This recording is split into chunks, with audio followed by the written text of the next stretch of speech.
Shalom everyone and welcome to Long's Conversation. Ang tanong natin ngayong araw, Pastor, bakit may impyerno kung ang Diyos ay pag-ibig? Napakagandang tanong niyan, kapatid. Kasi kadalasan iniisip natin, kung labing ang Diyos, dapat walang judgment. Parang tatay na puro candy lang, walang disiplina. Pero isipin mo ito, kung may kriminal na gumawa ng matinding kasamaan, kagaya ng korupsyon natin sa ating bansa, at sinabi ng judge sa kanya, okay lang, love naman kita, uwi ka na. Masasabi mo bang mabuting judge yun? Siyempre hindi.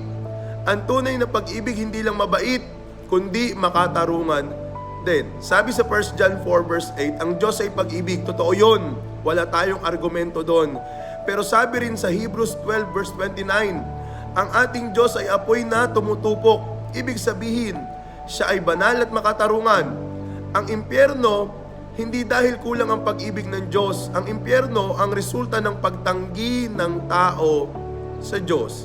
Imagine mo, may lifeguard sa dagat na sumisigaw, may alon, lumabas na kayo, narito ang life jacket, suotin ninyo.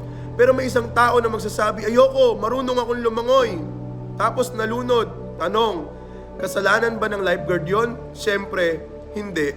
Ganon din ang Diyos. Sabi sa 2 Peter 3 verse 9, hindi niya nais na ang sino man ay mapahamak, kundi magsisi ang lahat.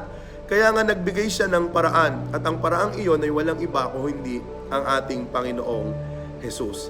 Sabi sa John chapter 3 verse 16 to 18, hindi isinugo ng Diyos ang anak upang hatulan ng sanlibutan, kundi upang iligtas ito. Pero malinaw din na ang tumatanggi ay nahatulan na.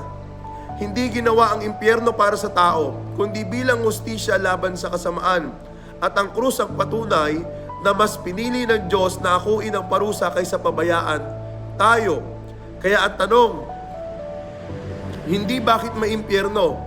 Ang mas malalim na tanong ay, bakit kahit may impyerno, nagbigay pa rin ng Diyos ng daan at paraan para maligtas tayo? Ang sagot, pag-ibig ang dahilan kung bakit may babala. Pag-ibig ang dahilan kung bakit may krus. At pag-ibig ang dahilan kung bakit may pagkakataon pa tayo ngayon. Kaya piliin mo nang tanggapin ng Panginoong Hesus bilang Panginoon at tagapagligtas ng iyong buhay. God bless, kapatid. Nothing is impossible.